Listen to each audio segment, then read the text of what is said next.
Assalamualaikum warahmatullahi wabarakatuh. Halo anak-anak, jumpa lagi dengan Bu Ari pada channel Mr. Kresek. Pada video kali ini kita akan sama-sama mempelajari materi sistem pernafasan pada manusia. Sebelum kita mulai, kalian tentunya sering mendengar istilah pernafasan atau respirasi. Menurut kalian, apakah sama proses bernafas dengan respirasi? Nah, di sini akan Ibu jelaskan sedikit perbedaannya. Untuk proses bernafas itu merupakan proses keluar masuknya udara menuju dan dari paru-paru. Ya, tentunya udara yang masuk ke dalam paru-paru yaitu oksigen, dan udara yang keluar dari paru-paru adalah karbon dioksida. Sedangkan respirasi itu merupakan proses selulernya, ya. Jadi proses pembakaran sari-sari makanan di dalam sel tubuh menggunakan oksigen dengan tujuan menghasilkan energi. Itulah tadi sedikit perbedaan antara pengertian dari bernafas dan respirasi. Selanjutnya kita akan bahas tentang organ-organ pada sistem pernafasan manusia. Di sini sudah Ibu sertakan gambar, ya. Organ pernafasan pada manusia itu diawali dari hidung, ya. Ingat, hidung bukan mulut. Kalau mulut itu organ pencernaan. Kemudian yang kedua ada faring. Kemudian laring. Dari laring udara masuk ke dalam trakea atau disebut juga dengan batang tenggorokan.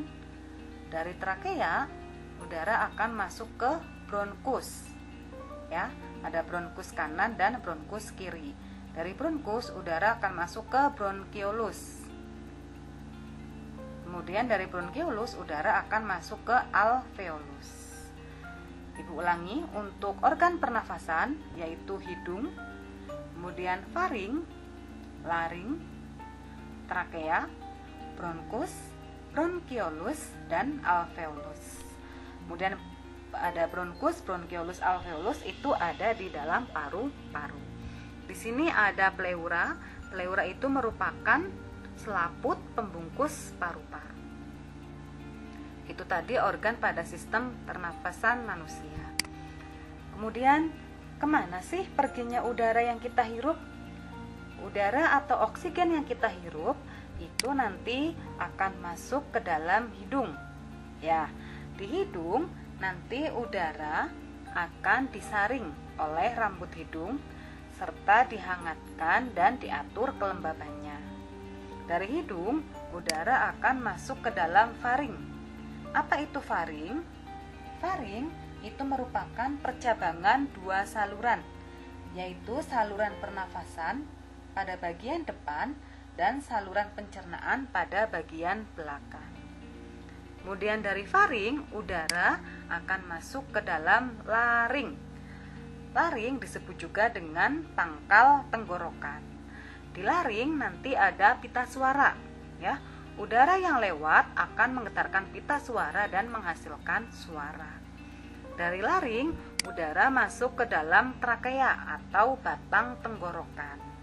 Trakea ini merupakan tabung yang panjangnya kurang lebih 10 cm. Kemudian setengahnya itu ada terletak di leher dan sebagian lagi terletak di rongga dada. Di trakea itu terdapat silia atau rambut halus dan juga lendir atau mukus. Silia itu berfungsi untuk menyaring untuk menyaring benda-benda asing yang masuk ke saluran pernafasan. Sedangkan untuk lendir itu berfungsi untuk merangkap benda-benda asing yang masuk ke saluran pernafasan. Dari trakea, udara akan masuk ke dalam bronkus, ya. Bronkus ada dua macam. Ada bronkus yang menuju paru-paru kanan dan bronkus yang menuju paru-paru kiri. Kemudian bronkus bercabang banyak membentuk bronkiolus. Di ujung bronkiolus ada alveolus atau gelembung-gelembung udara. Alveolus di sini berfungsi untuk tempat pertukaran oksigen dan karbon dioksida. Alveolus ini dikelilingi oleh pembuluh darah kapiler yang berdinding tipis ya, sehingga untuk memudahkan difusi antara oksigen dan karbon dioksida. Untuk oksigen nanti berpindah dari alveolus menuju pembuluh darah kapiler serta dialirkan ke seluruh tubuh. Sedangkan karbon dioksida nanti akan berpindah dari pembuluh kapiler menuju alveolus yang nantinya akan dikeluarkan melalui hidung. Itu tadi untuk organ pernafasan pada manusia. Selanjutnya kita akan bahas mekanisme pernafasan pada manusia. Selanjutnya kita akan bahas tentang mekanisme pernafasan pada manusia. Mekanisme pernafasan pada manusia itu terdiri dari dua macam. Yang pertama ada yang disebut dengan pernafasan dada, dan yang kedua ada pernafasan perut. Sebenarnya kedua proses pernafasan ini terjadi secara bersamaan. Kita akan bahas dulu tentang pernafasan dada. Proses pernafasan dada itu menggunakan otot antar tulang rusuk. Ya, pada proses pernafasan dada itu ada dua tahap. Yang pertama ada tahap inspirasi atau tahap menghirup udara. Yang kedua ada yang disebut dengan tahap ekspirasi atau tahap menghembuskan udara. Pada tahap inspirasi pernafasan dada itu diawali dari otot antar tulang rusuk berkontraksi, ya, sehingga menyebabkan tulang rusuknya terangkat ke atas serta rongga dadanya membesar. Karena rongga dadanya membesar, sehingga tekanan udaranya jadi mengecil. Ya, karena tekanan udara di dalam paru-paru, di dalam rongga dada kecil dibandingkan tekanan udara di lingkungan, sehingga udara masuk ke dalam paru-paru. Kemudian untuk proses ekspirasi atau proses menghembuskan nafas, menghembuskan udara, itu diawali dari otot antar tulang rusuknya itu relaksasi. Karena otot antar tulang rusuknya itu relaksasi, menyebabkan tulang rusuknya itu turun, ya, sehingga rongga dadanya jadi mengecil. Karena rongga dadanya mengecil, tekanan udaranya justru membesar. Karena tekanan udaranya membesar, udara keluar dari paru-paru menuju lingkungan. Itu tadi proses pernafasan dada. Kemudian yang kedua, ada yang disebut dengan proses pernafasan perut. Kalau proses pernafasan perut itu yang bekerja adalah otot diafragma, ya. Kalau tadi pernafasan dada itu otot antar tulang rusuk, kalau pernafasan perut itu otot diafragma. Sama, untuk pernafasan perut juga terdiri dari dua tahap, yaitu tahap inspirasi dan tahap ekspirasi. Untuk tahap inspirasi pernafasan perut itu diawali dari otot diafragmanya berkontraksi. Ini diafragma ya. Otot diafragmanya berkontraksi menyebabkan diafragmanya itu menjadi mendatar. Ini yang tadinya melengkung ke atas, karena dia berkontraksi nanti dia akan mendatar turun ke bawah. Karena otot diafragmanya mendatar, rongga dadanya jadi mengembang. Karena rongga dadanya mengembang, tekanan udaranya jadi mengecil. Karena tekanan udaranya mengecil, udara masuk dari lingkungan ke dalam paru-paru. Itu untuk proses inspirasi. Sedangkan proses ekspirasi atau menghembuskan nafas itu terjadi karena otot diafragmanya tadi relaksasi. Yang tadinya pada saat kontraksi otot diafragmanya itu mendatar, kalau pada saat relaksasi otot diafragmanya itu kembali melengkung ke atas, sehingga rongga dadanya menjadi mengecil.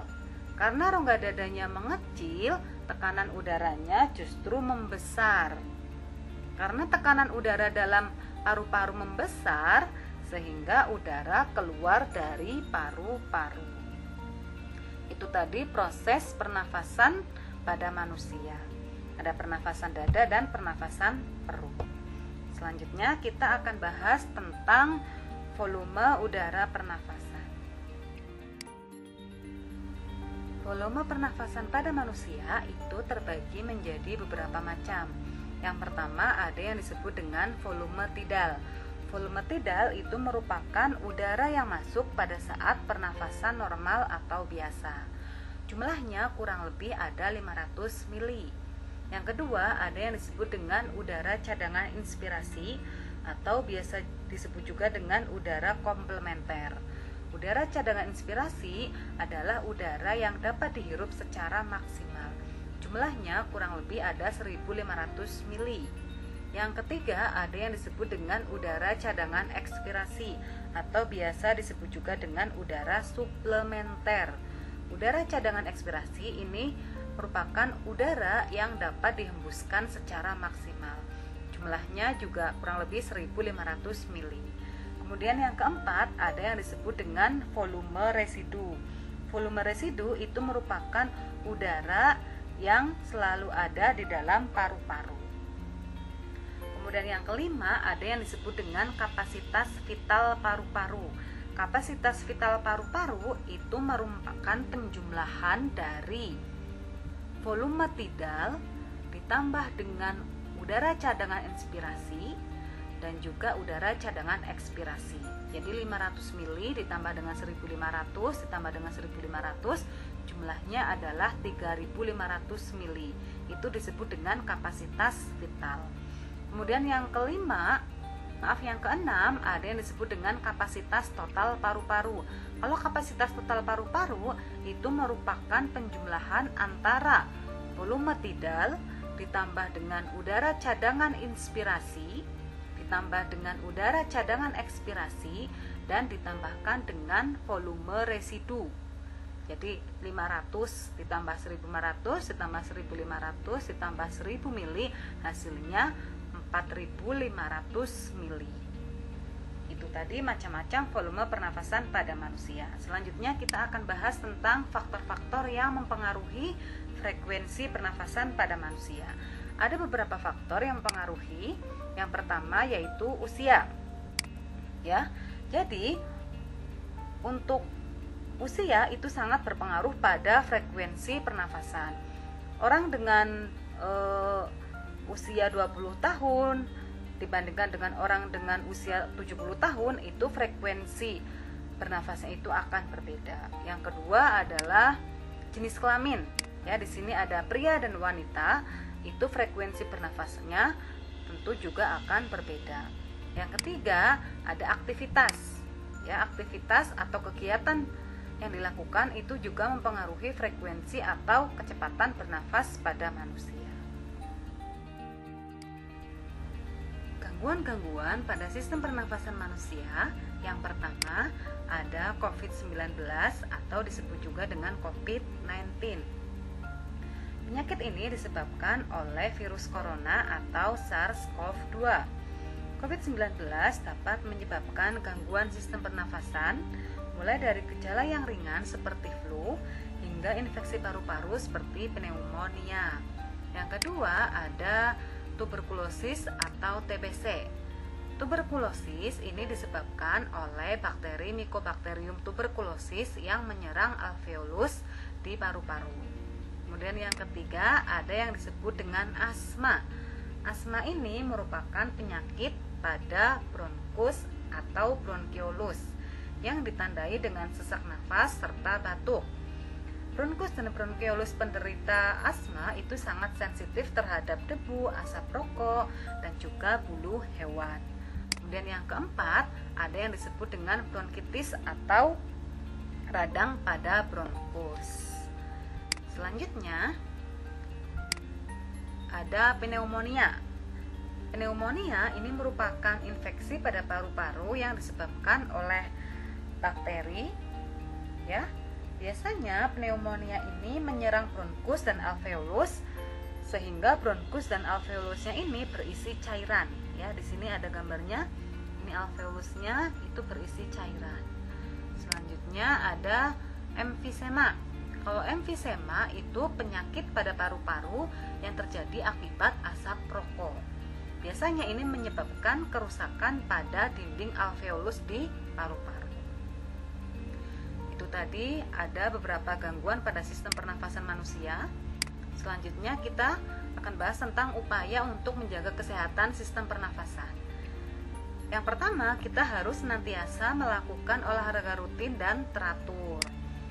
Kemudian yang kedua, senantiasa menjaga asupan makanan yang sehat dan bergizi seimbang. Kemudian yang ketiga, harus menghindari rokok, ya, no smoking, tidak merokok. Dan yang keempat, menjaga kebersihan udara dengan cara menanam pohon di lingkungan rumah. Selanjutnya, untuk mencegah COVID-19, di sini kita harus menerapkan kenormalan baru, ya. Kenormalan baru ini kita lakukan dengan cara 3M. M yang pertama yaitu memakai masker. M yang kedua menjaga jarak minimal 2 meter. Kemudian M yang ketiga mencuci tangan. Ya. Ingat, kita harus senantiasa menjalankan 3M, memakai masker, menjaga jarak, dan mencuci tangan. Itu tadi materi tentang sistem pernafasan pada manusia, mulai dari organ pernafasan, mekanisme bernafas, kemudian volume udara pernafasan, serta kelainan dan penyakit pada sistem pernafasan. Terima kasih sudah menyimak video Ibu kali ini. Sekian, wassalamualaikum warahmatullahi wabarakatuh. Tetap semangat belajar ya.